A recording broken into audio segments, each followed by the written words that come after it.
Business. और अगर मैं सिंपलेस्ट फॉर्म में इसे डिस्क्राइब करें देन इट मींस सस्ते दाम में कोई भी चीज को खरीद के महंगे दाम में बेच दो। This is the simplest description ever. लेकिन इसके अलावा भी इन डेप्थ अगर हम देखें, एक बिजनेस में बहुत ही सारी चीजें होती है। और आज हम बात करने वाले हैं बिजनेस के ऐसे ही 3 पावरफुल एलिमेंट्स, जिसके बिना अगर आपको मतलब अगर इन 3 चीजों के बारे में नहीं पता, तो आप या फिर एक बिजनेस स्टार्ट नहीं कर सकते हो, या फिर आपको बिजनेस के बारे में अभी कुछ भी नहीं पता है। सो आज के टॉपिक में हम बेसिकली बात करने वाले what is a company, what are the type of companies, means आपके नीड के अकॉर्डिंग आपको कौन कौन सी कंपनीज बनानी चाहिए। एंड बेसिकली हम यहाँ पर 4 कंपनीज के बारे में जानने वाले हैं। ये हो गई पहली चीज। सेकेंड चीज हम जानने वाले हैं फाइनेंस।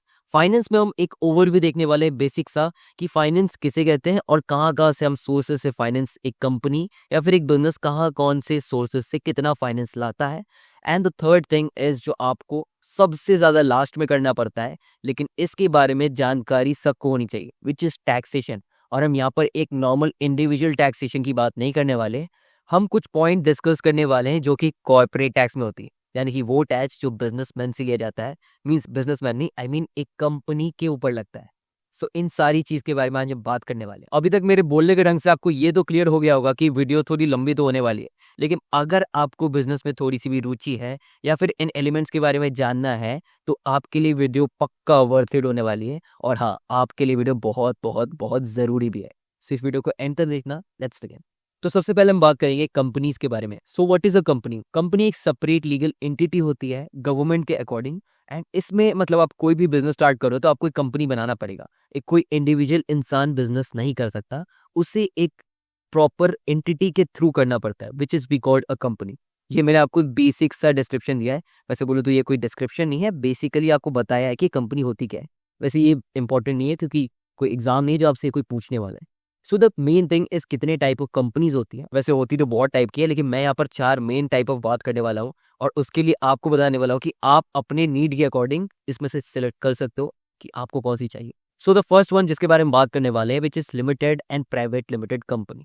अब आपको ये तो पता होगा कि 90 या 80% कंपनी जितनी भी इंडिया में होती है, या फिर वर्ल्ड वाइड भी जितनी सारी कंपनीज होती है, 80 to 90% इसी कैटेगरी में फॉल करती है, या फिर लिमिटेड या फिर प्राइवेट लिमिटेड। देखो इन दोनों की अगर हम बात करें तो इन दोनों के फीचर्स ऑलमोस्ट सेम ही है। हाँ, मैंने ऑलमोस्ट बोला क्योंकि कुछ चेंजेस रहते हैं, बट ऑलमोस्ट सारे के सारे फीचर्स सेम ही है। लाइक दोनों ही एक सेपरेट लीगल एंटिटी है, दोनों में ही लिमिटेड लाइबिलिटीज होती है, और दोनों ही कॉमन सील है। इनफैक्ट दोनों ही कंपनीज एक्ट 2013 के अकॉर्डिंगली रूल होते हैं, और दोनों में सेम ही लॉ फॉलो होता है। सो हम जानने वाले हैं कि डिफरेंसेस क्या होते हैं। सो डिफरेंसेस मेजरली अगर हम बात करें तो यहाँ पर 2 या 3 डिफरेंसेस है। So the major differences are, पहला है कि यहाँ पर जो डायरेक्टर्स और मेंबर्स के नंबर रहते हैं, प्राइवेट लिमिटेड कंपनी में मिनिमम 2 डायरेक्टर्स होने चाहिए आपको एक कंपनी बनाने के लिए, मैंने मिनिमम बताया। लेकिन ये पर लिमिटेड कंपनी बनाने के लिए आपके पास मिनिमम 3 डायरेक्टर्स होने चाहिए, और इसके साथ साथ 2 स्लीपिंग डायरेक्टर्स होने चाहिए। स्लीपिंग डायरेक्टर्स मतलब उनकी साइनिंग अथॉरिटी का उतना कोई पावर नहीं रहता है, बट एक कंपनी बनाने के लिए उनका भी मीन्स कंसर्न लगता है। सो ये स्लीपिंग डायरेक्टर्स का उतना ज्यादा कोई फंक्शंस है नहीं, तो मेनली हम यहाँ पर पकड़ के चलते हैं कि 3 डायरेक्टर्स लगते ही हैं। सो दूसरा अगर हम डिफरेंस देखें तो जनरली जो लिमिटेड कंपनीज रहती है, वो अकॉर्डिंगली अगर हम प्राइवेट लिमिटेड कंपनी देखें तो उनसे बड़ी कंपनीज होती है। सो लिमिटेड कंपनी इज जो एक बड़ी कंपनी रहती है, एंड प्राइवेट लिमिटेड उससे थोड़ी छोटी एंटिटी रहती है। सो ये होता है एक साइज का डिफरेंस। अब यहाँ पर हम एक बहुत ही मेजर डिफरेंस के बारे में बात करेंगे कि लिमिटेड कंपनी में जितने भी शेयर्स रहते हैं, उन्हें आप पब्लिकली ट्रांजैक्ट कर सकते हो या फिर खरीद या बेच सकते हो। लेकिन प्राइवेट लिमिटेड कंपनी में ये फैसिलिटीज नहीं होती है। आप प्राइवेट लिमिटेड कंपनी में कंपनी के शेयर्स को पब्लिकली सेल या फिर बाई नहीं कर सकते। इनफैक्ट आप उसका ट्रांजैक्शन नहीं कर सकते। सो इट डिपेंड्स ऑन कि आपका नेचर ऑफ बिजनेस क्या है, साइज ऑफ बिजनेस क्या है, आपका कैपिटल मॉडल क्या है, आपका पेड अप कैपिटल क्या है, या बहुत ही सारी चीजें रहती है जिसके अकॉर्डिंगली आप जान सकते हो कि आपके लिए कौन सा बेनिफिशियली रहेगा बनाना, या फिर आप प्राइवेट लिमिटेड बना लो या फिर लिमिटेड बना लो। सो ये आपके ऊपर डिपेंड करता है। और हाँ, अगर आप एक प्राइवेट लिमिटेड कंपनी बना रहे हो या फिर लिमिटेड कंपनी बना रहे हो, तो दोनों के ही केस में आपको एमसीए के थ्रू बनाना पड़ेगा, और इसी के द्वारा आप कंपनी को बना सकते हो या फिर इस कंपनी को रजिस्टर करा सकते हो। और हाँ, इस कंपनी को रजिस्टर करने के लिए भी एक सीए ही आपकी हेल्प कर सकता है, क्योंकि इन फाइनल जब भी आप अपनी सिग्नेचर्स वगैरह फाइल करोगे, सो इन लास्ट एक सीए की आपको जरूरत जरूर पड़ेगी। और आते हैं हमारे तीसरे टाइप ऑफ बिजनेस में, जिसका नाम है एलएलपी। एलएलपी का फुल फॉर्म है लिमिटेड लाइबिलिटी पार्टनरशिप। इस फुल फॉर्म को याद कर लो, और इसमें ही आपको आधा चीज पता चल जाएगा कि है क्या। सो लिमिटेड लाइबिलिटी पार्टनरशिप का कॉन्सेप्ट जो है वो 2008 में है, एंड कंपनीज एक्ट 2013 में इसके बारे में बताए गए। सो अगर हम इसमें बात करें क्या होता है, सो 2008 से पहले क्या होता था ना कि आप कोई भी पार्टनरशिप बिजनेस स्टार्ट करते थे अपने दोस्त के साथ, फैमिली मैन के साथ या किसी के साथ भी, तो आपको बस एक एग्रीमेंट बनाना पड़ता था एंड आप पार्टनरशिप बिजनेस स्टार्ट कर सकते थे। आपको इसका कोई भी रजिस्ट्रेशन वगैरह ऐसा कुछ जरूरी नहीं था और ना ही कोई फैसिलिटी ऐसी थी कि आप एक रजिस्ट्रेशन कर सको। लेकिन इसके बाद गवर्नमेंट ने 2008 में एलएलपी को इंट्रोड्यूस किया इंडिया में, इन विच आप एक पार्टनरशिप को रजिस्टर कर सकते हो। अब इसके फायदे क्या होते हैं? ये almost limited and private limited की तरह ही काम करता है, लेकिन यहाँ पर रूल्स फॉलो होते हैं पार्टनरशिप वाले। मतलब पार्टनरशिप के अकॉर्डिंग आपको यहाँ पर कमीशंस मिलते हैं, सेल्स के ऊपर कमीशंस मिलते हैं एंड आपको इंटरेस्ट वगैरह जैसे एक पार्टनरशिप डीड में होता है, सेम उसी तरह एक एलएलपी भी काम करता है। और तो और इसका टैक्सेशन सिस्टम भी थोड़ा अलग रहता है, जिसके बारे में हम बाद में डिस्कस करेंगे। लेकिन इसका एक फीचर है जिसको डिफरेंशिएट कराता है एक नॉर्मल पार्टनरशिप से एलएलपी में। सो आपको जो ये वर्ड है ना लिमिटेड लायबिलिटी बहुत जगह सुनने को मिलेगा, तो आप इसका पहले तो मतलब समझ लो। सो क्या होता है ना कि कोई भी एक डायरेक्टर है या फिर एक कंपनी का मेंबर है, सो उसके ऊपर लायबिलिटी कितनी होनी चाहिए, वो लिमिटेड हो जाती है। यानी कि liability according to his profit of share होनी चाहिए। अगर हम बात करें एक नॉर्मल पार्टनरशिप की, तो पार्टनरशिप में क्या होता था ना कि अगर एक पार्टनर वो इंसॉल्वेंट हो जाता है, सो उस पूरे पार्टनरशिप बिजनेस का जो लायबिलिटी रहता है वो दूसरे पार्टनर पे आ जाता था। लेकिन ये एलएलपी में ये कॉन्सेप्ट है नहीं। उस पार्टनर पर उतना ही लायबिलिटी आएगा जितना कि उसका कैपिटल या फिर प्रॉफिट शेयरिंग रेशियो है। That's it. और हाँ, अभी भी पार्टनरशिप एग्रीमेंट से भी आप एक पार्टनरशिप बिजनेस बना सकते हो। ऐसा ज़रूरी नहीं है कि आपका बिजनेस हमेशा एलएलपी में रजिस्टर हो।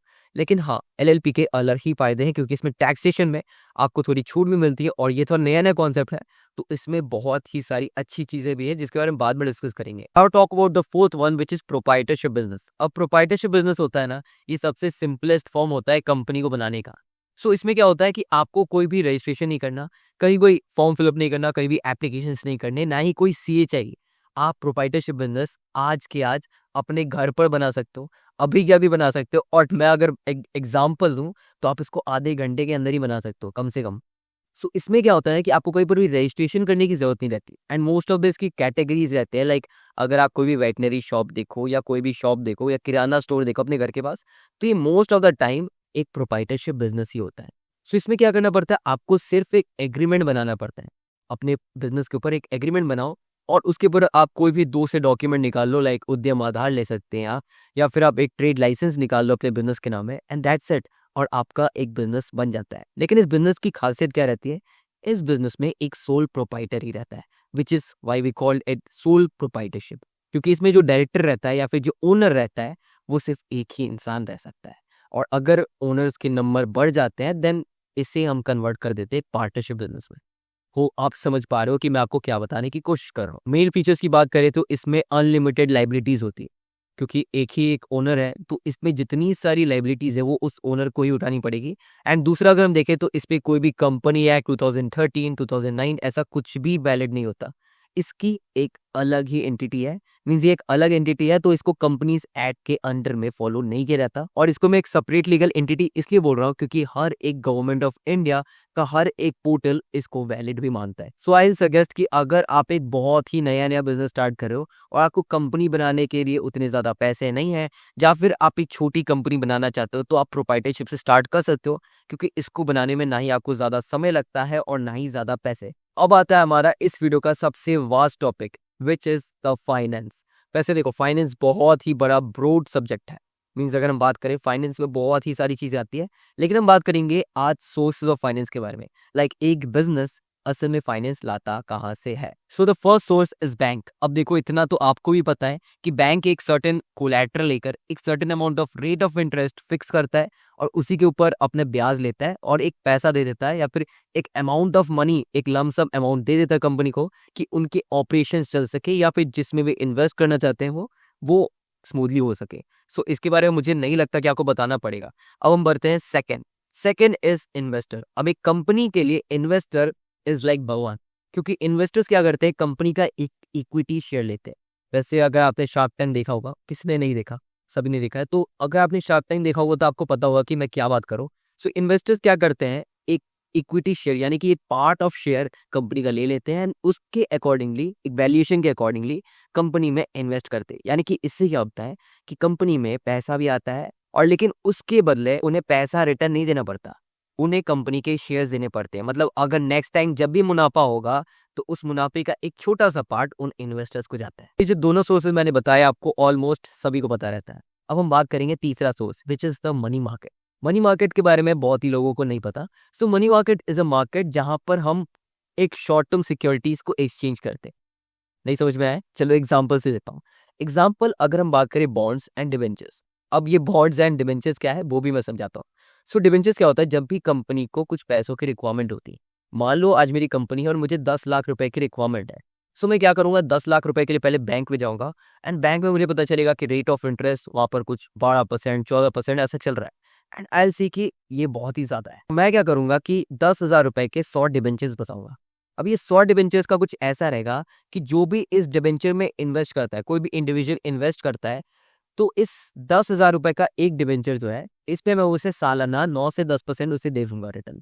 सो इससे क्या होता है कि इंडिविजुअल्स जो इंसान है वो अट्रैक्ट होते हैं क्योंकि इन्हें एक इन्वेस्टमेंट स्कीम मिल रही है एंड मैं अट्रैक्ट इसलिए हो रहा हूँ, मैंने इसलिए बेचा क्योंकि मुझे कम ब्याज देना पड़ रहा है इन कंपैरिजन टू बैंक। अब ये जो डिबेंचर होता है इसी तरह कुछ बॉन्ड्स भी होते हैं। अब देखो इतना तो आपने बिजनेस स्टडीज में पढ़ा ही होगा अपने क्लास 11 12 पे, तो मुझे बताने की जरूरत नहीं है।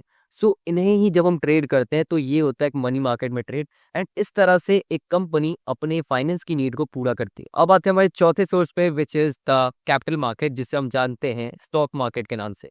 अब इसका अगर हम एक ओवरव्यू देखें तो इस जस्ट लाइक दो मैंने जो सेकंड पॉइंट बताया था इन्वेस्टर्स, कुछ ऐसे ही कॉन्सेप्ट है। सो इससे क्या होगा कि वो जो स्टॉक मार्केट है उसमें वो लॉन्ग टर्म सिक्योरिटीज एक्सचेंज होगी एंड इसमें भी कुछ इन्वेस्टर वाला ही है। एंड अगर आप थोड़ा भी स्टॉक मार्केट में लाइक अपडेटेड हो या फिर थोड़ा बहुत तो आपको पता ही होगा क्योंकि आजकल इतना ज़्यादा मूवीज़ वगैरह में दिख रहा है एंड बहुत ही लोग इसमें इन्वेस्ट भी करते हैं। सब समझ रहे होंगे कि मैं किस चीज़ की बात कर रहा हूँ। So this are the four sources जिससे बेसिकली एक कंपनी अपना फाइनेंस का नीड पूरा करती है। Now the most crucial subject of this whole video is taxation. अब हम बात करने वाले हैं टैक्सेशन के बारे में। सो टैक्सेशन जो होता है ना एक बिजनेस के लिए वो बहुत ही ज़्यादा अलग रहता है अगर हम कंपेयर करें income tax for the individuals. So बहुत ही सारे पॉइंट्स हैं जो बहुत ही ज़्यादा अलग रहते हैं। अब देखो टैक्सेशन इस वीडियो में पूरा तो हम कंप्लीट नहीं कर सकते, लेकिन कॉर्पोरेट टैक्स का कुछ ओवरव्यू या कुछ पॉइंट्स हम यहाँ पर डिस्कस करने वाले हैं। सबसे पहले तो हम पहला मिसकंसेप्शन हटाते हैं। लोगों के दिमाग में रहता है कि ये जो कॉर्पोरेट टैक्स है ये रेवेन्यू पे लगता है या फिर नेट प्रॉफिट पे। सो पहले मैं ये कंसेप्शन दूर करता हूँ कि नेट प्रॉफिट पे भी नहीं लगता, ना ही रेवेन्यू पे, ये लगता है ग्रॉस प्रॉफिट पे। एंड अगर किसी भी फाइनेंशियल ईयर में आपकी कंपनी लॉस पर गई है, सो ये जो लॉस है ना, लॉस पे तो पहला कोई टैक्स लगेगा नहीं और जो लॉस है उसको आप नेक्स्ट ईयर कैरी फॉरवर्ड भी कर सकते हो। इसी से हमारा दूसरा पॉइंट भी निकलता है कि अगर हमें इंडिविजुअली अगर टैक्स पे करते हैं तो हम टैक्स कब पे करते हैं? जैसे ही हमारी इनकम आती है या फिर सैलरी आती है तो हम क्या करते हैं कि पहले टैक्स पे करते हैं, उसके बाद जो नेट अमाउंट बचता है उसे हम खर्च कर सकते हैं। ओके, लेकिन एक बिजनेस के लिए ये बिल्कुल ही उल्टा रहता है। बता दो। सो क्या होता है कि जब भी बिजनेस की इनकम होती है या प्रॉफिट होता है तो कंपनी क्या करती है, पहले सारे के सारे एक्सपेंसेस कर लेती है। उसके बाद जो बचा हुआ लमसम अमाउंट है उसके ऊपर जाके टैक्स पे करना पड़ता है। सो यहाँ पर डिफरेंस क्या हुआ कि इंडिविजुअल को पहले टैक्स पे करना पड़ता है, उसके बाद जाके वो उन पैसों को खर्च कर सकती है। लेकिन एक बिजनेस के लिए या फिर एक कॉर्पोरेट टैक्स पेयर के लिए ये बिल्कुल ही अलग है। पहले उन्हें एक्सपेंसेस करने पड़ेंगे, उसके बाद जाके जो बचा हुआ अमाउंट है उस पे एक कंपनी टैक्स पे करता है। इसके साथ साथ एक टैक्स पेयर को या फिर एक कॉर्पोरेट टैक्स पेयर को एक बहुत ही अच्छा बेनिफिट भी मिलता है जिसका फायदा most of the corporate tax payers निकालते हैं, विच इज जीएसटी रिबेट। अब देखो अगर आप कोई भी चीज खरीदने जाते हो, लाइक फॉर एन एग्जाम्पल मैं एक आईफोन का लेता हूँ। समझ लो आईफोन का प्राइस है कुछ 1 लाख रुपए एंड उस पे 18,000 यानी कि 18% का एक जीएसटी लगा हुआ है। तो क्या होता है ना कि अगर आप पर्सनली या फिर इंडिविजुअली उस मोबाइल को खरीदने जा रहे हैं तो आपको उस 1 लाख रुपए पे मीन्स 18% टैक्स के साथ देना पड़ेगा, विच इज जीएसटी आपको देना ही पड़ेगा। लेकिन अगर आप एक कॉर्पोरेट टैक्स पेयर हो या फिर अपनी कंपनी के नाम में वो मोबाइल ले रहे हो तो आपको ये जो 18,000 आपको टैक्स पे करना पड़ रहा था आपको ये रिबेट के फॉर्म में वापस मिल जाएगा। मीन्स इन कैश वापस नहीं मिलेगा, लेकिन जब आप अपनी कंपनी के जीएसटी को फाइल करोगे तब वहां से आपका ये जो 18,000 का जो अमाउंट था वो वहां से लेस हो जाता है। विच मीन्स आपको यहाँ पर बहुत ही सारी चीजों की जीएसटी में छूट मिलती है क्योंकि ये सारे के सारे आपके एक्सपेंसेस कहलाते हैं। और यहाँ पर मैं बस इंडिविजुअली चीजों की बात नहीं कर रहा, अगर आप अपने एक्सपेंसेस के लिए लाइक अपने रॉ मटेरियल के लिए भी जीएसटी पे करते हो तो ये भी आपको रिबेट के फॉर्म में वापस मिल जाता है। और इसका बहुत ही सारे लोग बहुत ही ज़्यादा गलत फ़ायदा भी उठाते हैं, क्योंकि लाइक वो बहुत ही ज़्यादा पर्सनल गाड़ियाँ, फ़ोन, लैपटॉप्स ये भी खरीदते हैं कंपनीज़ के नाम पे, जिसकी वजह से वो जीएसटी बचा सके। लेकिन ये बाद में उन्हें प्रॉब्लम भी देता है बहुत बार। So finally the video is over, और इस वीडियो का मोटिव ये था कि अगर आप एक बिज़नेस में एक बिगिनर हो या फिर सीख रहे हो, so this video is for you, क्योंकि इस वीडियो में मैंने बहुत ही ज़्यादा इन डेप्थ बात नहीं की है। बहुत ही ज़्यादा क्रूशियल टॉपिक्स के बारे में बात नहीं की है, और जो भी टॉपिक्स थे उन्हें बहुत ही ज़्यादा ईज़िली समझाने की कोशिश की है कि अगर आप एक बहुत ही ज़्यादा आखिर मैं रिपीट कर रहा हूँ, बहुत ही ज़्यादा बेसिक लेवल पर हो, तो ये वीडियो आपके लिए थी। एंड अगर आपको इससे रिलेटेड कोई भी क्वेरी है, तो आप कमेंट सेक्शन में मुझे कमेंट कर सकते हो। और हाँ, अगर आपको इन डेप्थ जानना है किसी भी एक टॉपिक के बारे में, अगर आप बात करो कॉर्पोरेट टैक्सेशन के बारे में, फाइनेंस के बारे में, सोर्सेज ऑफ फाइनेंस के बारे में, फाइनेंस मैनेजमेंट के बारे में, या फिर और जानना है किसी भी टाइप ऑफ कंपनीज के बारे में, लाइक प्रोप्राइटरशिप के बारे में, सोल प्रोप्राइटरशिप के बारे में, एलपी के बारे में, प्राइवेट लिमिटेड के बारे में, एमसीए के बारे में, लिमिटेड के बारे में, तो आप कमेंट सेक्शन में बस बता सकते हो। और हाँ, नेक्स्ट टॉपिक हम यही बनाने वाले हैं। सो आज के लिए इतना ही, मिलता है नेक्स्ट वीडियो में, तब तक के लिए बाय बाय।